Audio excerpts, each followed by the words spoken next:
So what's a realistic goal for the Cavs as we look forward? Is it the top seed in the East? Is it a first round home game series? What's realistic given where this team is right now? That's the thing. I think the key point is given where this team is right now, because this is not championship or bust. This is not a championship or bust style roster, right? They're not deep into the luxury tax paying like the Golden State Warriors and the Brooklyn Nets and some of these other teams. They don't have these guys on expiring contracts where you're thinking, well, if we don't do it this year, it's not going to happen because X player is going to be gone off the roster or because we're going to have to overspend to keep X player on the roster. This is a team that can still grow organically.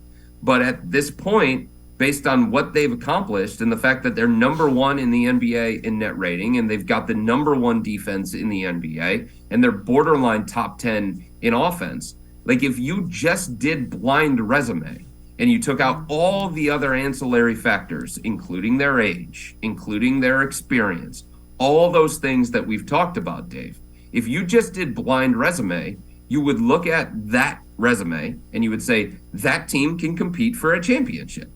And the thing that I keep going back to is why can't the Cavs compete for a championship? Why shouldn't they be considered a contender?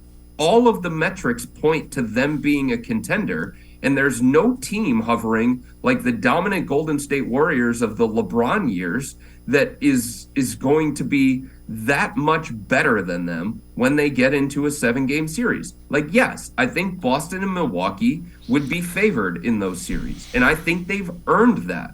And I think they have things on their side that the Cavs simply don't.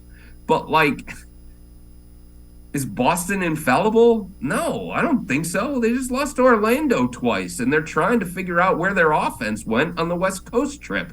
And Milwaukee has some issues. Chris Middleton's played like 7 games so far. He had off-season wrist surgery. Now he's dealing with a knee issue, and he hasn't been the same player.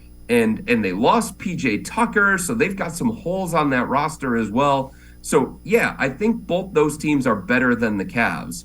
But I think they belong in that same conversation based on what they've shown throughout the course of this year. And I think the Cavs are going to get better as the season goes on as they figure it out more.